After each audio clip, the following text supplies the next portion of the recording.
আলাইকুম ওয়া রাহমাতুল্লাহি ওয়া বারাকাতুহু নাহমাদুহু ওয়া নুসাল্লি আলা রাসূলিহিল কারীম আম্মা বা'দু ফাআউযু বিল্লাহি মিনাশ শাইতানির রাজীম বিসমিল্লাহির রহমানির রহিম। সম্মানিত আইয়ন টিভির শ্রোতা ও দর্শক মণ্ডলী, আপনারা যে যেখান থেকে আমাদের অনুষ্ঠান দেখছেন, আপনাদের সবাইকে স্টুডিও থেকে আমি মোহাম্মদ আব্দুল কুদ্দুস অভিনন্দন জানাচ্ছি, মুবারকবাদ জানাচ্ছি এবং আপনাদের প্রিয় অনুষ্ঠান আলোর পথে দেখার জন্য, সাথে থাকার জন্য, অংশগ্রহণ করার জন্য সাদর আমন্ত্রণ জানাচ্ছি। সম্মানিত শ্রোতা ও দর্শক মণ্ডলী, আশা করি আপনারা সবাই ভালো আছেন। আলহামদুলিল্লাহ, আমরাও ভালো আছি। আশা করব প্রত্যেক দিন যেভাবে আমাদের অনুষ্ঠানে আপনারা অংশগ্রহণ করে থাকেন, আজকেও সেভাবে অংশগ্রহণ করবেন। স্ক্রিনের মধ্যে যে নম্বরটি দেখতে পাবেন, সেই নম্বরে সরাসরি টেলিফোন করে আমাদের সাথে কথা বলবেন, আপনাদের মতামত রাখতে পারবেন, আপনাদের প্রশ্ন রাখতে পারবেন। ইনশাল্লাহ আমরা সেই প্রশ্নগুলোর উত্তর দেওয়ার চেষ্টা করব। সম্মানিত শ্রোতা ও দর্শক মণ্ডলী, আপনারা সবাই জানেন আমাদের এই অনুষ্ঠানে প্রত্যেক দিন আমাদের সম্মানিত অতিথি এক একটি বিষয় নিয়ে আলোচনা করে থাকেন। আজকে যে বিষয় সম্পর্কে আলোচনা করবেন সে বিষয়টি হচ্ছে তওবা, এবং এই বিষয়ের উপর গুরুত্বপূর্ণ আলোচনা করবেন, আপনাদের বিভিন্ন প্রশ্নের উত্তর দিবেন। আমাদের স্টুডিওতে অতিথি হিসাবে উপস্থিত রয়েছেন আমাদের সবার অত্যন্ত পরিচিত মুখ এবং বিশিষ্ট আলেমে দ্বীন, ব্রিটেনের ঐতিহ্যবাহী মসজিদ বায়তুল আমান জামে মসজিদের সম্মানিত ইমাম ও খতিব হযরত মাওলানা আব্দুল মালিক চৌধুরী সাহেব। আসসালামু আলাইকুম ওয়া রাহমাতুল্লাহ। ওয়ালাইকুম সালাম ওয়া রাহমাতুল্লাহি ওয়া বারাকাতুহু। জনাব ভালো আছেন? আলহামদুলিল্লাহ, আল্লাহর অশেষ মেহেরবানিতে আল্লাহ ভালো আছে। ধন্যবাদ আপনাকে আমাদেরকে সময় দেওয়ার জন্য। আপনাকেও এবং আপনার মাধ্যমে আমাদের দর্শক ভাই বোনদের সবাইকে আন্তরিক মুবারকবাদ। অসংখ্য ধন্যবাদ। সম্মানিত শ্রোতা ও দর্শক মণ্ডলী, আমরা আজকের যে বিষয় সেই বিষয় সম্পর্কে আলোচনায় চলে যাব এবং আপনাদেরকে বলে রাখি, আপনারা এই বিষয়ের উপর অথবা যে কোনো বিষয়ের উপর আপনারা আমাদের কাছে প্রশ্ন রাখতে পারেন এবং আমরা সময় এবং সুযোগ বুঝে সেই প্রশ্নগুলোর উত্তর দেওয়ার চেষ্টা করব। আমি সরাসরি আমার সম্মানিত অতিথির কাছে চলে যাচ্ছি এবং ওনাকে অনুরোধ করব আজকের বিষয়ের উপর আলোচনা শুরু করার জন্য। ধন্যবাদ। আসসালামু আলাইকুম, আলহামদুলিল্লাহ, ওয়াসসালাতু ওয়াসসালামু আলা রাসূলিল্লাহ, আম্মা বাদ। ফাকাদ ক্বালা আল্লাহু তাবারাকা ওয়া তাআলা ফি কালামিহিল মাজিদ, আউযু বিল্লাহি মিনাশ শাইতানির রাজীম, বিসমিল্লাহির রহমানির রহিম। يا أيها الذين آمنوا توبوا إلى الله توبة نصوحا وقال تبارك وتعالى أيضا توبوا إلى الله جميعا أيها المؤمنون لعلكم تفلحون وقال تعالى استغفروا ربكم ثم توبوا إليه. عن أبي هريرة رضي الله تعالى عنه قال سمعت رسول الله صلى الله عليه وسلم يقول والله إني لأستغفر الله وأتوب إليه في اليوم أكثر من 70 مرة. رواه البخاري.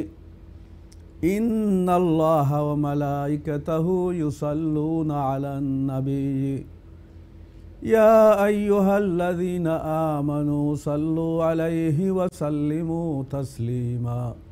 اللهم صل على سيدنا ومولانا محمد وعلى آله وأصحابه وذريته. সম্মানিত দর্শক ভাই বোনেরা, আল্লাহ পাকের দরবারে লক্ষ কোটি শুকরিয়া জানাচ্ছি এবং আজকের ব্রিটেনের জনপ্রিয় টিভি চ্যানেল আইয়নের সম্মানিত সুযোগ্য হোস্ট আলোর দিশাহারি প্রোগ্রামের আলোর পথে প্রোগ্রামের সম্মানিত উপস্থাপক খুব চমৎকারভাবে একটি সাবজেক্ট আজকে পছন্দ করছেন, চুজ করেছেন, যা হচ্ছে আল্লাহ পাক রব্বুল আলামিনের দরবারে সবচেয়ে পছন্দনীয় অন্যতম একটি নেক আমল, আর তা হচ্ছে তাওবা।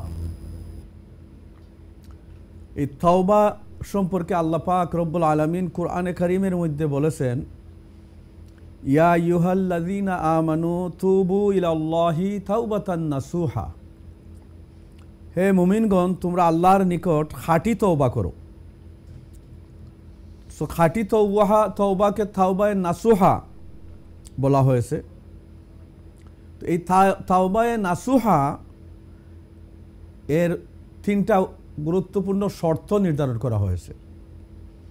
একটি হচ্ছে তওবায়ে নাসুহা তখনই হবে যে তওবার মধ্যে সমস্ত গুনাহ থাকে, তওবা করতে হবে, প্রথম শর্ত। তাহলে এটা তাওবায়ে নাসুহার একটা গুণ এবং বৈশিষ্ট্য। আর দ্বিতীয় হচ্ছে তওবা করার ব্যাপারে সমস্ত প্রকার সন্দেহ, সংকোচ ও ইতস্ত ভাব থেকে মুক্ত হতে হবে। যখন একজন মানুষ তওবা করবে তখন তার খাঁটি মনে কোনো ধরনের কোনো চাপ বা কোনো ধরনের কোনো সন্দেহ, সংকোচন কিংবা যে আমি যে গুনাহ করছি আল্লাহর কাছে মাফি চাইতেছি, এই ব্যাপারে তার কোনো ধরনের ইতস্ত ভাব থাকবে না। এই সবগুলা পরিহার করে খালিসভাবে আল্লাহ রব্বুল আলামিনের দরবারে তওবা করা, এটাকেই তওবায়ে নাসুহার দ্বিতীয় শর্ত জোড়া হয়েছে। আর 3 নম্বর তওবায়ে নাসুহার অন্যতম এলিমেন্ট হচ্ছে তওবা বহাল রাখার ব্যাপারে দৃঢ় প্রতিজ্ঞ হতে হবে। আল্লাহ পাক রব্বুল আলামিনের কাছে আজকে তওবা করলাম, আর কালকেই আবার এই তওবাকে ভুলে গিয়ে যে গুনাহ আমরা করে থাকি সেই গুনার মধ্যে আবার ইনভলভ হয়ে যাওয়ার মনোবাসনা থাকা। তাহলে তওবার মধ্যে এই 3টা গুণ যদি আমাদের মধ্যে পরিপূর্ণভাবে পাওয়া যায়, তাহলে এই তওবায়ে নাসুহা এটাই অত্যন্ত বরকতওয়ালা তওবা। এবং এই তওবার মাধ্যমে আল্লাহ পাক রব্বুল আলামিন এত বেশি খুশি হন। অন্য হাদিসের মধ্যে আল্লাহ রসুল বলেছেন, বুখারী শরীফের হাদিসে, একজন মা যদি তার একটি ছোট্ট সন্তানকে কোনো একটা বিশাল ময়দানের মধ্যে এবং মানুষের অত্যন্ত ভিড়ের মধ্যে যদি তার একটা ছোট্ট সন্তানকে হারিয়ে ফেলে, এবং এই মহিলা যেভাবে হতাশায় ভুগতে থাকেন, চতুর্দিকে ঘুরতে থাকেন, হঠাৎ করে যদি এই মা তার ছোট্ট মনিকে তার সামনে পেয়ে যায়, তাইলে যেভাবে এই মহিলা খুশি হবেন, যতটুকু খুশি হবেন, আল্লাহ সুবহানাহু ওয়া তাআলা এর চেয়ে বেশি খুশি হন যখন একজন মানুষ খাঁটি তওবা করে। সুতরাং আল্লাহ সুবহানাহু ওয়া তাআলা অন্য আয়াতের মধ্যে বলছেন, ইয়া তুবু ইলাল্লাহি জামিআন আইয়ুহাল মুমিনুন, হে মুমিনরা তোমরা আল্লাহ সুবহানাহু ওয়া তাআলার দরবারে সকলে তওবা করো, সবাই তওবা করো, তাহলে তোমরা কল্যাণ প্রাপ্ত হবে। সূরা নূরের 31 নম্বর আয়াতে আল্লাহ সুবহানাহু ওয়া তাআলা এই তওবার ব্যাপারে আমাদেরকে আহ্বান জানাচ্ছেন। আল্লাহ তাআলা সূরা হুদের 31 নম্বর আয়াতের মধ্যে আবার বলছেন, ইস্তাগফিরু রাব্বাকুম সুম্মা তুবু ইলাইহি, তোমরা নিজ প্রভুর নিকট গুনাহ মাফ চাও, তারপর তার নিকট তওবা করো। আল্লাহ সুবহানাহু ওয়া তাআলা এইভাবে আমাদেরকে ডাকতেছেন যাতে আমরা গুনাহ থেকে পরিত্রাণ লাভ করতে পারি, আল্লাহর নৈকট্যবান বান্দা হতে পারি। আল্লাহ রসুল সাল্লাল্লাহু আলাইহি সাল্লাতু ওয়াস সালাম বলছেন, বুখারী শরীফের হাদিসের মধ্যে আসছে, আন আবি হুরায়রা রাদিয়াল্লাহু তাআলা আনহু قال سمعت رسول الله صلى الله عليه وسلم يقول والله إني لأستغفر الله وأتوب إليه في اليوم أكثر من 70 مرة رواه البخاري। বুখারী শরীফের হাদিসের মধ্যে আল্লাহ রসুল বলছেন, হযরতে আবু হুরায়রা রাদিয়াল্লাহু আনহু বলেন হুজুরে পাক সাল্লাল্লাহু আলাইহি সাল্লাম আল্লাহর শপথ নিয়ে বলছেন যে আমি প্রতিদিন 70 বারের অধিক আল্লাহ রাব্বুল আলামিনের দরবারে তওবা করি ও আল্লাহর নিকট আমি ক্ষমা প্রার্থনা করি। আল্লাহ রসুল সাল্লাল্লাহু আলাইহি সাল্লামের কোনো গুনাহ নাই, কিন্তু তারপরে আল্লাহ রসুল আমাদেরকে শিক্ষা দিতেছেন, তালিম দিতেছেন যে আল্লাহ রাব্বুল আলামিনের কাছে যেন আমরা তওবা ইস্তেগফার করি। তাহলে যত বেশি আমরা তওবা করব, আল্লাহ জাল্লু আলা এত বেশি খুশি হবেন এবং আল্লাহ সুবহানাহু তাবারাকা ওয়া তাআলা আমাদের দৈনন্দিন জীবনের যে সমস্ত জরুরিয়াত এই তওবার মাধ্যমে আল্লাহ সুবহানাহু তাআলা পুরা করে দেন। এখানে একটি বিষয় যে তওবা অনেকে অনেক সময় আমাদেরকে যা জানতে চান বা মনে করেন যে তওবা কি শুধু যে একজন মানুষ অনুতপ্ত হলেন অথবা একজন মানুষে গুনার কোনো কাজ করলেন বা কোনো ফরজ বা ওয়াজিব ছাড়লেন অথবা কোনো মানুষকে কষ্ট দিলেন এই জন্যই তওবা করবেন, না তওবা কোনো কিছু না করলেও তওবা সবসময় করা? খুব চমৎকারভাবে আপনি আইডেন্টিফাই করেছেন। আসলে তওবা হচ্ছে এটা এই আল্লাহ সুবহানাহু তাআলার দরবারে গুনাহ থেকে পরিত্রাণ লাভ, এইটা হলো একটা বড় আমাদের এলিমেন্ট হচ্ছে আল্লাহর নৈকট্যবান বন্দাবনার। এই তওবার এবং এই তওবা এবং ইস্তেগফারের মাধ্যমে আল্লাহ রাসূল সাল্লাল্লাহু আলাইহি ওয়াসাল্লাম বলছেন 3টা গুরুত্বপূর্ণ জিনিস মানুষের তওবা এবং ইস্তেগফারের মাধ্যমে হাসিল করতে পারে। মানুষের দৈনন্দিন জীবনে এবং জীবনের যে সবচেয়ে ইম্পর্টেন্ট যে 3টা জিনিস, এই 3টা জিনিস তওবা যে যত বেশি করে সেই ব্যক্তির এই দুনিয়া এবং আখিরাতের সমস্ত জরুরিয়াতগুলো আল্লাহ তাআলা তার জন্য পুরা করে দেন। হাদিসের মধ্যে আসছে আল্লাহ রাসূল বলেন, মান লাজিমাল ইস্তিগফার জাআলাল্লাহু লাহু মিন কুল্লি দীকিন মাখরাজান ওয়া মিন কুল্লি হাম্মিন ফারজান ওয়া রাযাকাহু মিন হাইসু লা ইয়াহতাসিব। আল্লাহ রাসূল সাল্লাল্লাহু আলাইহি ওয়াসাল্লাম বলেন যে ব্যক্তি তার উপরে তওবা ইস্তেগফার লাজিম করে ফেলে, অর্থাৎ যে ব্যক্তি তার তওবা এবং ইস্তেগফারকে ওজিফা বানাইয়া ফেলে, কিভাবে? যে মিনিমাম আল্লাহ রসুল সাল্লাল্লাহু আলাইহি ওয়াসাল্লামের সুন্নত যে 70 থেকে 100 বার। মুসলিম শরীফের হাদিসের মধ্যে আসছে আল্লাহ রসুল সাল্লাল্লাহু আলাইহি ওয়াসাল্লাম বলেন, তুবু ইল্লাল্লাহি ওয়াস্তাগফিরু ফা ইন্নী আতুবু ফিল ইয়াউমি মিআতা মাররা, রাওয়াহু মুসলিম। বুখারী শরীফের হাদিসের মধ্যে আসছে 70-এর বেশি, আর মুসলিম শরীফের হাদিসের মধ্যে আসছে 100 টাইম, 100 বার। তো এইগুলো হচ্ছে মিনিমাম। আর আল্লাহ রসুল অন্য হাদিসের মধ্যে বলছেন, মান লাজিমাল ইস্তেগফার, যে ব্যক্তি ইস্তেগফারে তার উপরে নিজের উপরে লাজিম অর্থাৎ ওজিফা বানাইয়া ফেলছে, বেশি বেশি করে বেশি সময় ইস্তেগফার করে, তাহলে আল্লাহ তাআলা তারে 3টা পুরস্কার দান করবে। একটা পুরস্কার হচ্ছে জাআলাল্লাহু লাহু মিন কুল্লি দীকিন মাখরাজা, প্রত্যেক তার যে সমস্ত সংকটাপন্ন অবস্থা হয় এই অবস্থা থেকে আল্লাহ তাআলা তাকে উদ্ধার করে ফেলেন। এর এক্সাম্পল হলো আমরা যে কথাটা বলে থাকি যে আমার ফিট দেয়ালের মধ্যে লেগে গেছে, অর্থাৎ মানুষের যখন আর কোনো ছাড়া না থাকে, মানুষ যখন একদম সব দিক থেকে তার চিন্তা এবং তার উপর নির্যাতন, তার সমস্যা বলে মানবিক সমস্যা এবং শারীরিক সমস্যা, এই সবগুলা যখন মানুষকে একবারে বেরিয়ে ধরে তাকে ঘেরাও করে ফেলে, তখন সেই ব্যক্তি একদম বাহির হইবার কোনো রাস্তা তার আর খুঁজে পায় না।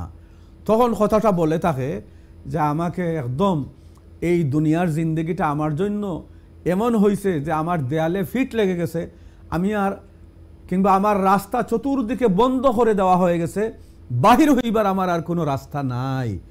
এই কথারে হাদিসের ভাষায় আল্লাহ রসুল বলছেন মানুষের জীবন দ্বিগুণ হয়ে যায়, একেবারে সংকটাপন্ন, চতুর্দিক থেকে তারে ঘেরাও করে ফেলছে। তার সমস্যা বলে তার পরিবারের সমস্যা, ছেলে সন্তানের সাথে সমস্যা, তার কাজ নাই, কর্ম নাই, জীবিকা নির্বাহের কোনো ব্যবস্থা নাই, এই ধরনের চরম সীমার সমস্যার ভিতর দিয়ে সেই ব্যক্তি আবদ্ধ হয়ে গেছে। আল্লাহ রসুল বলেন, যদি কোনো ব্যক্তি এই অবস্থায় ইস্তেগফার বেশি বেশি করতে থাকে, আল্লাহ তাআলা তার এই অবস্থা থেকে তার রাস্তা বাহির করে দিবেন। সুবহানাল্লাহ। মিন কুল্লি দিকিন মাখরাজান, এই ধরনের চতুর্দিক থেকে সে সংকটাপন্ন অবস্থা থেকে মাখরাজ মিন হচ্ছে বাহির হইবার রাস্তা আল্লাহ নিকেল, তার জন্য আল্লাহ তাআলা তার বাহির হওয়ার রাস্তা বানাইয়া দিবেন। এক নম্বর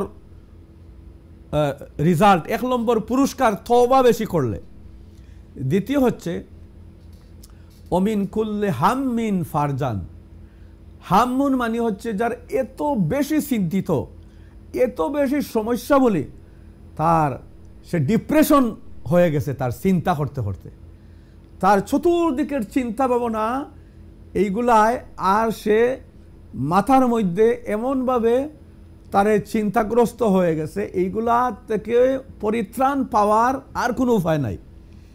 এই অবস্থা থেকে আল্লাহ রসুল বলেন অমিন কুল্লি হাম্মিন ফারজান, এই অবস্থা থেকে যিনি বেশি বেশি তওবা করবেন, আল্লাহ সুবহানাহু ওয়া তাআলা তার এই সমস্ত চিন্তার ছেদ করে তারে আল্লাহ তাআলা চিন্তামুক্ত করে দিবেন। সুবহানাল্লাহ। তাইলে দুইটা বড় জিনিস আমরা পাইলাম। জি। আর 3 নম্বর, আমাদের দুনিয়ার জিন্দগিতে সবচেয়ে বেশি আমাদের যে জিনিসের চাহিদা এবং যে চাহিদার জন্য আমরা সব সময় সবাই ব্যস্ত আছি, এটা হচ্ছে রিজেক। রিজেক মানে হচ্ছে আমাদের দৈনন্দিন জীবনে যা কিছু আমার দরকার, আমার প্রয়োজনীয়, আমার সাস্টেনেবল জিনিস, এইটা পাওয়া, এইটার নাম হচ্ছে রিজেক। রিজেক মানে হচ্ছে সুস্বাস্থ্য থাকা, আমার অভাব অনটন দূর হওয়া, আমার ব্যবসা বাণিজ্যতে উন্নতি হওয়া, ছেলে মেয়ে পরিবার পরিজন সবাই আমার অনুগত হওয়া, এই সবগুলোর মধ্যে বরকত হওয়া, এইটার নাম হচ্ছে রিজেক। আল্লাহ রসুল বলেন আল্লাহ তাআলা তারে এমন রিজেক দান করবেন, এমন আল্লাহ তাআলা তাকে প্রতিপত্তি দান করবেন, এমনভাবে আল্লাহ তাআলা তার রিজেকের এবং তার সুনাম এবং তার চতুর্দিকে আরাম আয়েশ এইগুলা ও জাআলাল্লাহু, এবং তারে আল্লাহ তাআলা ও রাযাকাহু মিন হাইসু লা ইয়াহতাসিব, এমনভাবে তারে আল্লাহ এমন স্বাবলম্বী করবেন, এমনভাবে অভাব অনটন দূর করবেন, সুস্বাস্থ্য দান করবেন। কিভাবে তার এত রুজি হলো মাল এবং সম্পদের মধ্যে, এবং তার দুনিয়ার জিন্দেগি এত আরামদায়ক কিভাবে হইল, সেটা সে নিজেও উপলব্ধি করতে পারবে না।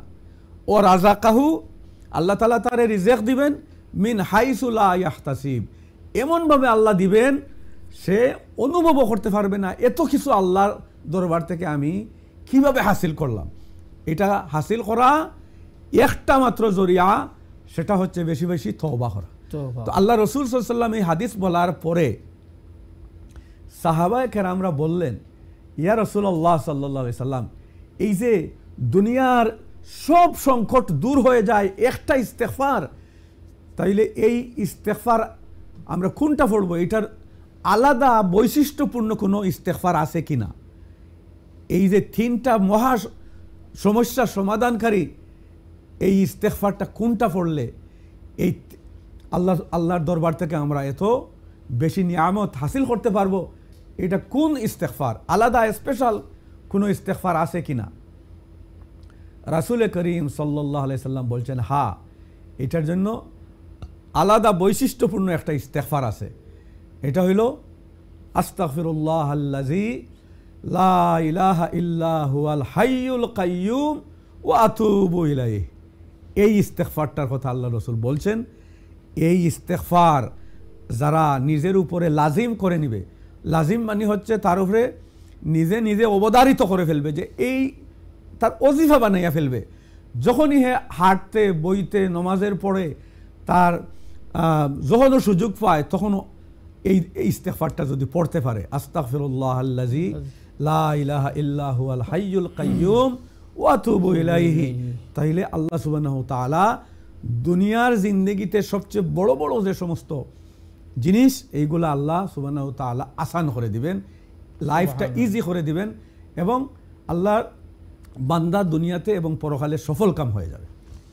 আলহামদুলিল্লাহ, অসংখ্য ধন্যবাদ জনাব। অত্যন্ত সুন্দরভাবে সারগর্ভ আলোচনা করছেন তওবা যে করা এবং আমাদের দৈনন্দিন জীবন পরিচালনা করতে গিয়ে আমাদের কি কি প্রয়োজন, খুবই সুন্দর। অনেক সময় অনেক জায়গায় আমরা আলোচনা করতে গিয়ে বা অনেকের সাথে আলোচনা করতে গিয়ে এই বিষয়ে যখন এই বিষয়টা চলে আসে, তো অনেকে আমাদের কাছে জানতে চান যে একজন মানুষ কোনো রং করলেন অথবা ভুল করলেন, তার পরবর্তীতে আল্লাহর কাছে তওবা করলেন। এখন এইভাবে যদি আমি চলে আসবো, একজন কলার চলে আসছি। হ্যালো, আসসালামু আলাইকুম। হ্যালো, আসসালামু আলাইকুম ভাই। স্যারের কথা শুনছিলাম, আমি প্রশ্ন রাখতাম পারবো? জি, আপনি ভালো আছেন? আমি ভালো আছি জি আলহামদুলিল্লাহ। বলেন আপনার প্রশ্নটি। যে আমার প্রশ্ন হইল, নবীজি যে সময় পয়লা নবুয়তি পাইছিলা মক্কাত 10 বছর পরে পয়লাবার যে সময় মদিনাত গেছন, সকল সাহাবী হলতে কইছন ইয়া রাসূলুল্লাহ কোন দিন দুনিয়ায় শান্তি আইব। ওই সময় সূরা নূর নাযিল হইছে। তো সারা দিনে দোয়া পড়লা, মনে হয় সূরা নূর থেকে কোনো আয়াত পড়ছন, বুঝছেন? কুরআন ও সব কিছুর মূল স্যার। আর একটা প্রশ্ন হইল স্যার, লাস্টে যে সময় আখেরি জমানায় ঈসা আলাইহিস সালাম আইবা, তাই তো সকল তো সুলেমান নজরুলের এক্সাম্পল দেখুক আমরা কুরআন চিন্তা করি। আসসালামু আলাইকুম স্যার। ধন্যবাদ। উনি খুব চমৎকারভাবে আসলে এই যে দুনিয়াতে মানুষ কীভাবে সফল কাম হবে এবং আল্লাহর সন্তুষ্টি পাওয়া এবং শেষকালে যে ঈসা আলাইহিস সালামও আল্লাহর নবীর এই দিনের উপরে তিনিও থাকবেন এবং খেলাফতির দায়িত্ব হিসাবে কোরআন এবং সুন্নাহর আলোকে জীবন পরিচালনা করবেন, তাই বলছেন। তবে এই যে আপনার যে কথাটা বলছেন যে ইস্তেগফার, না, আমি ইস্তেগফার যে কথাটা আপনার বলার ইচ্ছা ছিল, মনে করেন একজন মানুষ তার জীবন পরিচালনা করতে গিয়ে বিভিন্ন ধরনের ভুল করেছেন অথবা অনেক ফরজ ওয়াজিব ছেড়ে দিয়েছেন বা অনেক খারাপ কাজ করেছেন, পরবর্তীতে উনি তওবা করলেন। এখন একই বিষয়ের উপর একই সাবজেক্ট একই বিষয়, মনে করেন একটি রং করলেন, ভুল করলেন, তওবা করলেন, আবার ওই সমান জিনিসটা করলেন, আবার উনি তওবা করলেন, আবার সমান জিনিসটা করলেন, তওবা করলেন, এভাবে কিনা তওবা করার কোনো সুযোগ আছে কি? এটাকে কতটুকু ইসলাম? ধন্যবাদ। আসলে তওবা হচ্ছে দুই প্রকার। একটা হচ্ছে হকুল্লাহর ব্যাপারে তওবা, আল্লাহর সাথে আল্লাহর হক, আল্লাহ পাকের যে ডিউটি আল্লাহর ওয়াস্তে করা হয়, যেমন নমাজ, হজ, যাকাত, এইগুলা হচ্ছে হকুল্লাহ। আর হকুল ইবাদ কোনো মানুষের সাথে সম্পর্কিত, কোনো মানুষের ঋণ আনিয়া না দেওয়া, কোনো মানুষের কোনো সম্পদ নষ্ট করা, কিংবা কোনো মানুষকে মুখ দ্বারা বা হাত দ্বারা তাকে কষ্ট দেওয়া, কিংবা তার বিরুদ্ধে গীবত করে তার সাথে অন্যায় করা, এইগুলো হচ্ছে হকুল ইবাদ, মানুষের সাথে সংশ্লিষ্ট।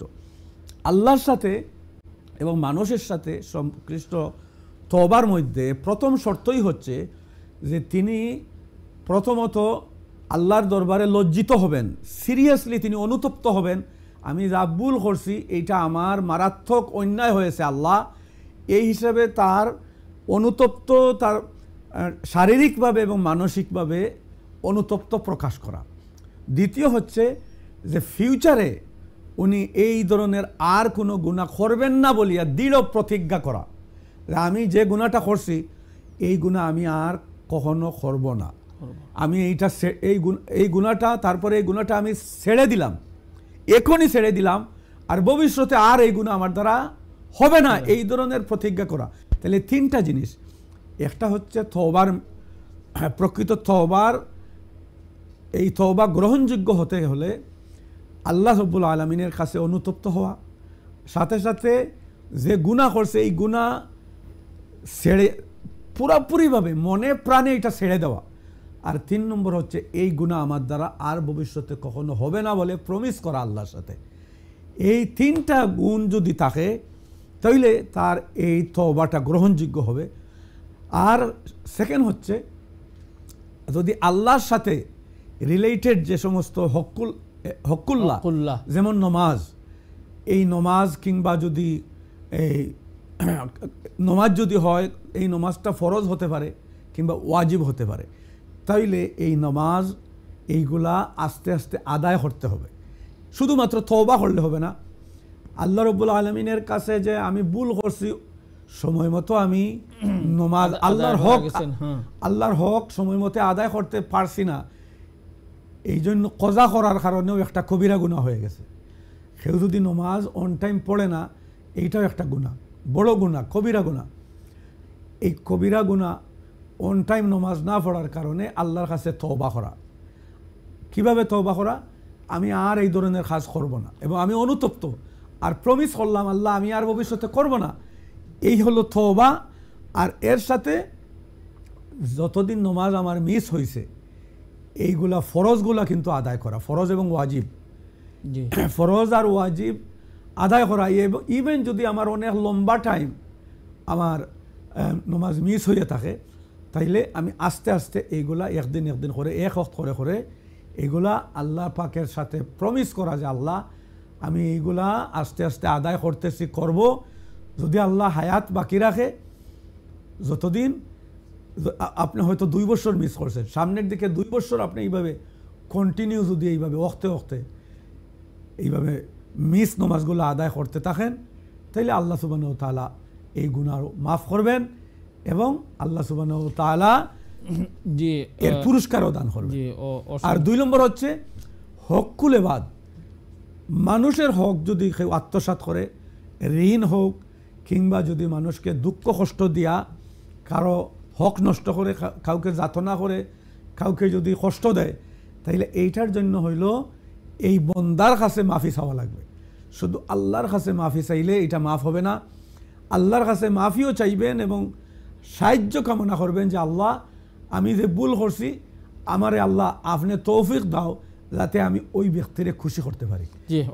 ওই ব্যক্তির কাছেও মাফি চাইতে হবে। জি, অসংখ্য ধন্যবাদ। আমরা গুরুত্বপূর্ণ আলোচনা শুনছি, আমরা আসবো, আমাদের একটি ব্রেকে চলে যাচ্ছি, তারপরে আপনার কাছে আসবো। সম্মানিত শ্রোতা ও দর্শক মণ্ডলী, আলহামদুলিল্লাহ অত্যন্ত খুবই বেশি গুরুত্বপূর্ণ আজকের বিষয়, এবং এই বিষয় সম্পর্কে যারা আলোচনা করছেন আপনারাও সাথেও আমরা অনেক কিছু শেয়ার করছি। ইনশাল্লাহ সময় হয়ে গেছে একটি ব্রেকে চলে যাচ্ছি। ব্রেক থেকে আসার পর বাকি আলোচনা করব, সেই পর্যন্ত আপনারা আমাদের সাথেই থাকুন। আসসালামু আলাইকুম।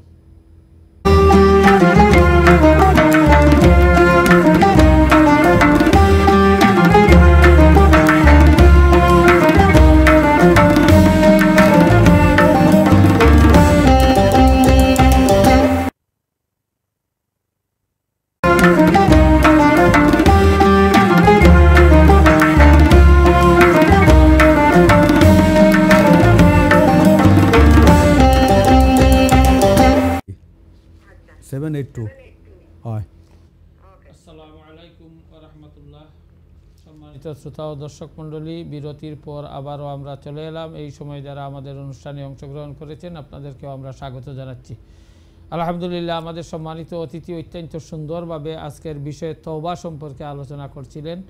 আলহামদুলিল্লাহ, আমরা আলোচনায় যাব। আলোচনার পূর্বে আমার সাথে একজন কলার রয়েছেন, আমরা ওনার সাথে কথা বলে নিই ইনশাল্লাহ। হ্যালো, আসসালামু আলাইকুম। হ্যালো, ওয়ালাইকুম আসসালাম। জনাব ভালো আছেন? জি, আমরা ভালো আছি, আপনি তো ভালো? জি আলহামদুলিল্লাহ। হুজুর ভালো আছেন? আলহামদুলিল্লাহ, হুজুরও ভালো আছেন। আপনার প্রশ্ন বলেন প্লিজ। আমি মাঝে মধ্যে প্রশ্ন করি, উপকৃত আপনারা। আমার একটা প্রশ্ন, আমাদের বাংলাদেশের একটা বিষয় না, ওখানে একটা ইলেকশন চলছে, অনেকে আমরা মা বোনের কাছে গিয়া হয়ে দেখা আমরা ভোট দিতে ব্যস্ত রইতে পারবো না দে তোমার বাকি গেলা বিষয়ে এটা কতটুকু আমরা দল গ্রহণযোগ্যতা কতটুকু সঠিক একটু বুঝে হইলে আমরা উপকৃত নেব। ওকে, ইনশাআল্লাহ। আর কোনো প্রশ্ন? জি না, আবার ডেইলি কিছু ফোন করতে অসংখ্য ধন্যবাদ আপনাকে। ইনশাল্লাহ আমরা এখানে আমরা অনুষ্ঠান করি আইএন টিভির মাধ্যমে। এই অনুষ্ঠান আপনাদের আমাদের সবার ভালোর জন্য, ফায়দার জন্য। যখনই যে প্রশ্ন আপনারা ইনশাল্লাহ মনে হয় এখানে রাখার মতো আপনারা প্রশ্ন রাখবেন, আমাদের সম্মানিত অতিথি প্রশ্নের উত্তর দিবেন ইনশাল্লাহ। আপনি আমাদের অনুষ্ঠান দেখতে থাকুন, সময় বুঝে ইনশাল্লাহ আমাদের সম্মানিত অতিথি সেই প্রশ্নের উত্তর দিবেন। ধন্যবাদ আপনাকে।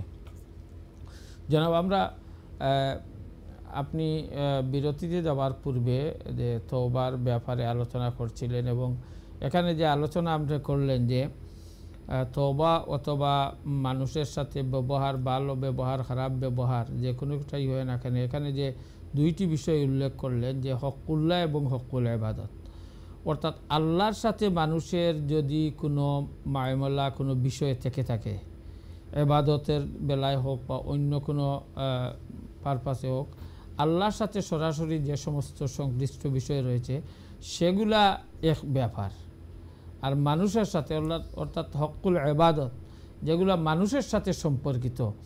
এখন এখানে খুবই বিষয়টা স্পষ্ট করার জন্য এবং খুবই ভালো হয়েছে। না হয় অনেক সময় তো অনেক মানুষ অন্য মানুষকে কষ্ট দেয়, অন্য মানুষকে অত্যাচার করে, অন্য মানুষের সাথে খারাপ ব্যবহার করে, তারপরে যদি বলে আল্লাহ আমি অমুকের সাথে খারাপ ব্যবহার করেছি, অমুকের টাকা নিয়ে মেরে ফেলেছি, তখন আল্লাহ আপনি আমাকে মাফ করে দিন, কিন্তু সেটা তো হবে না। সেই তওবা তো আল্লাহ কবুল করবেন না যতক্ষণ পর্যন্ত ওই বন্দায় ওই মানুষে তাকে মাফ করে না দেয়। তাহলে যদি এইভাবে মানুষের সাথে কোনো ব্যবহার থেকে থাকে, তাহলে প্রথমে ওই মানুষের কাছে গিয়ে উনি ক্ষমা চাইবেন, উনি ঋণমুক্ত হবেন, উনি উনার কাছে মাপ চেয়ে তারপরে আল্লাহর কাছে মাপ চাইবেন। এটাই তো অবশ্যই অবশ্যই এটা আল্লাহ সুবহানাহু ওয়া তাআলা এটা আল্লাহ নীতি নির্ধারণ করে রেখেছেন। জি, কেউ হয়তো মনে করেন একজনের কাছ থেকে ঋণ নিয়ে আসলো, হ্যাঁ, এবং বর্তমান যুগে দেখা যায় কারোর সাথে যদি আপনি সম্পর্ক নষ্ট করতে চান তাহলে তারে আপনি ঋণ দিয়ে দিলেন। এই ঋণ দেওয়া এবং নেওয়া এইটা সবচেয়ে বড় একটা বর্তমান যুগে এটা ঋণ, এটা ছিল কর্দে হাসানা, এটার মধ্যে বিশাল সওয়াব আছিল, সওয়াবের কারণ ছিল যে একজনকে বিনা প্রতিদানে কাউকে ঋণ দেওয়া।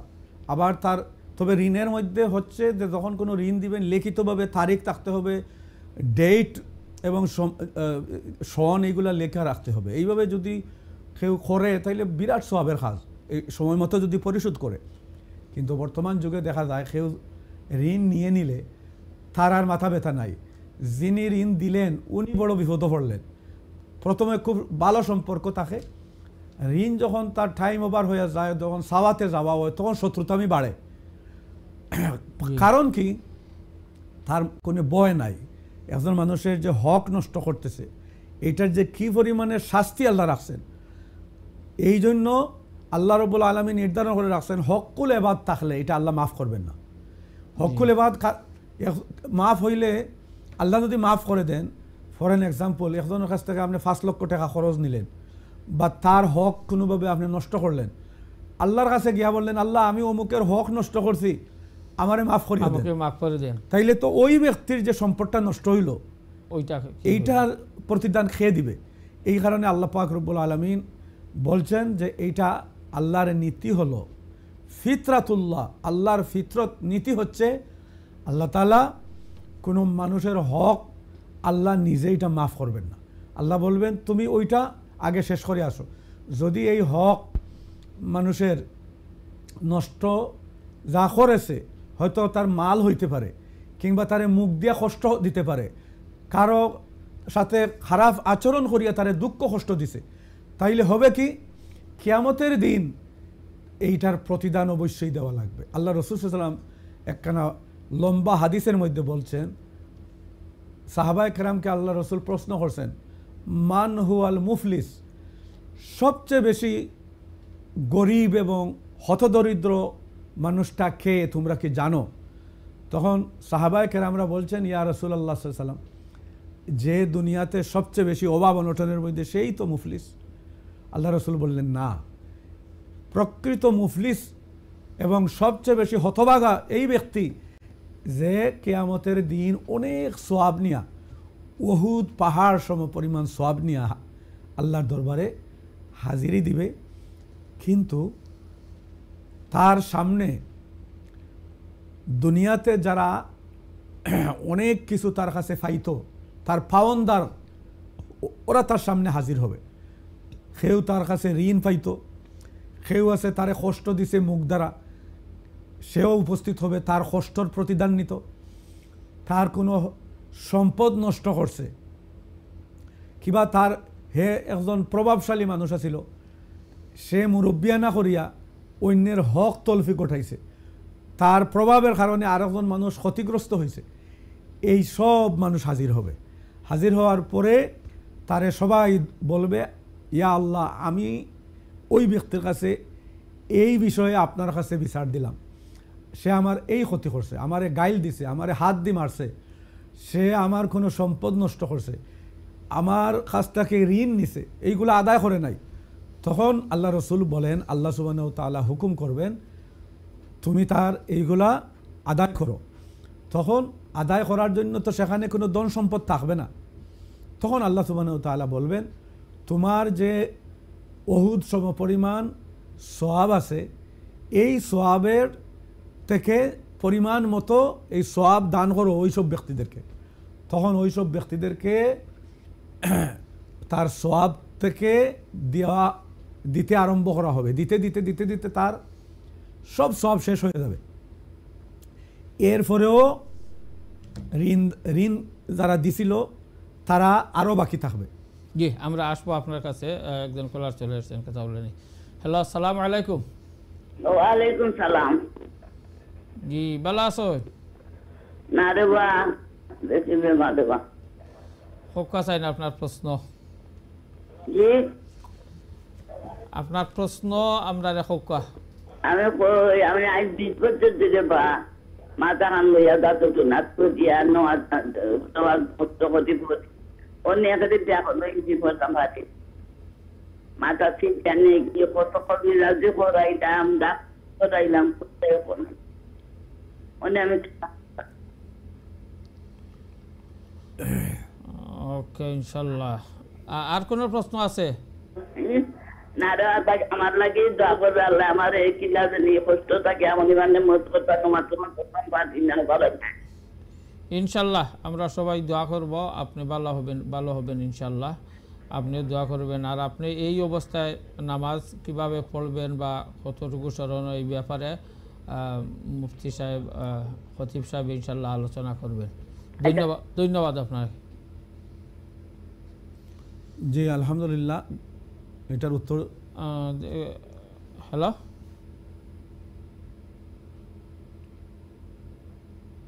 ওকে, সম্ভবত আর কোনো কলার নেই।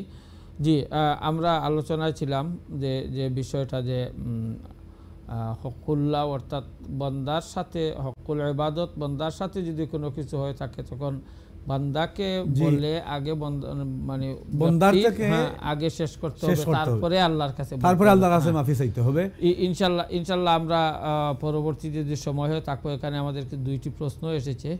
একজন বলছিলেন যে এই যে বুটের ব্যাপারে, এ ব্যাপারে যদি কোনো কিছু আপনি বলেন। ধন্যবাদ। আসলে এই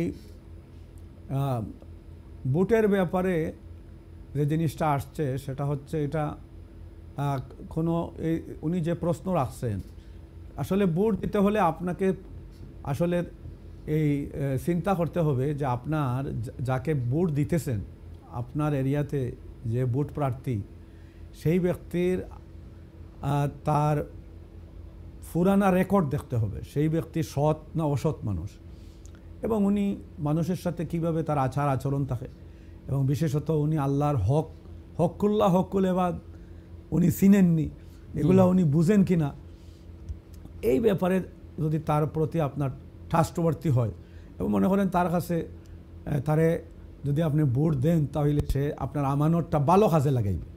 যদি ভালো কাজে লাগায় তাইলে আপনি তারে সাহায্য করবেন।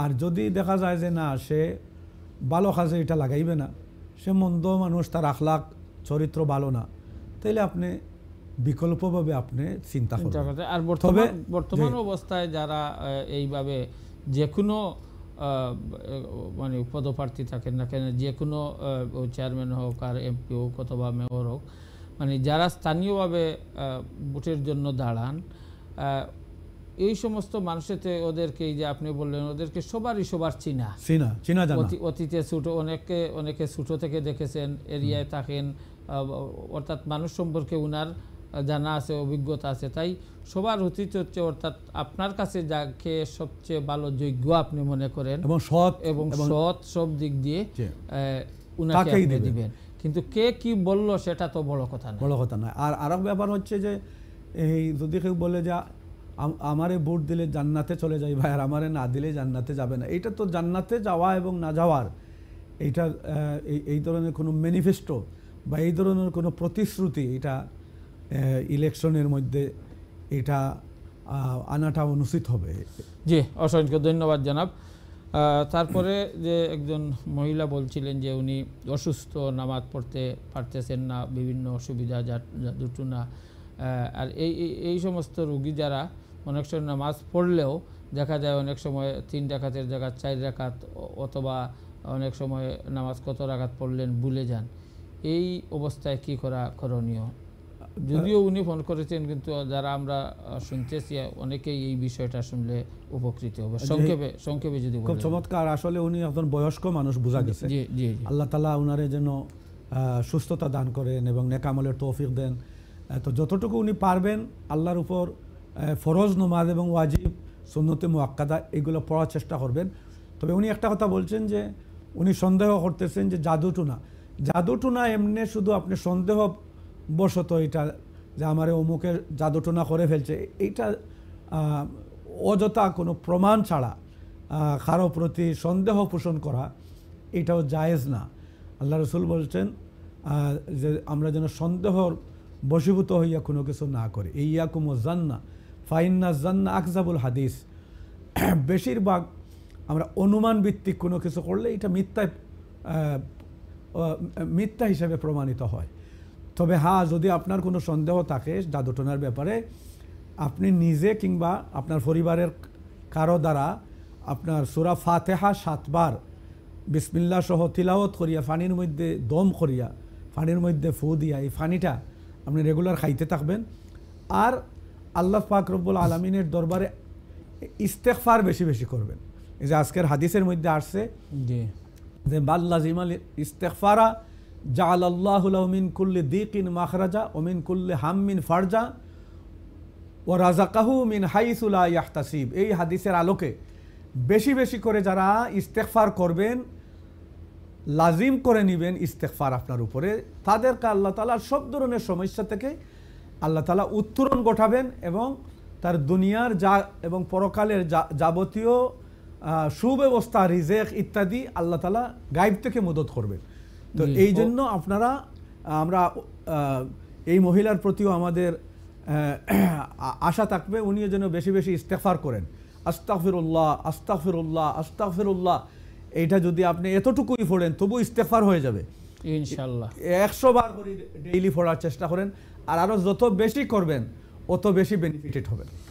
অসংখ্য ধন্যবাদ জনাব। আমরা অনুষ্ঠানের শেষ পর্যায়ে চলে এসেছি। আমাদের অনুষ্ঠান কিছু সময়ের ভিতরেই শেষ করতে হবে, এবং আপনার আজকের যে বিষয় এবং অত্যন্ত গুরুত্বপূর্ণ বিষয় এবং যে বিষয় সম্পর্কে আপনি আলোচনা করলেন, বৃহৎ আলোচনা হয়েছে আলহামদুলিল্লাহ।